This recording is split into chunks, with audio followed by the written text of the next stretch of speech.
Kung sakaling tatanungin ka ngayon, ano nga ba ang pinakamagandang bagay sa buhay natin? Maraming tao ang sasabihin na pera, kotse, bahay, negosyo, at kung ano-ano pa.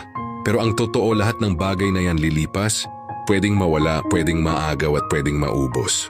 Ang tunay na pinakamagandang bagay sa buhay ay yung mga bagay na hindi kayang bilhin ng pera. Yun ay ang pag-ibig. Yung maramdaman mong may nagmamahal sa'yo at yung may tao kang minamahal ng totoo. Kasi kahit gaano ka kayaman, kung mag-isa ka, mananatiling kulang pa rin. Pangalawa, yung kapayapaan ng isip at puso.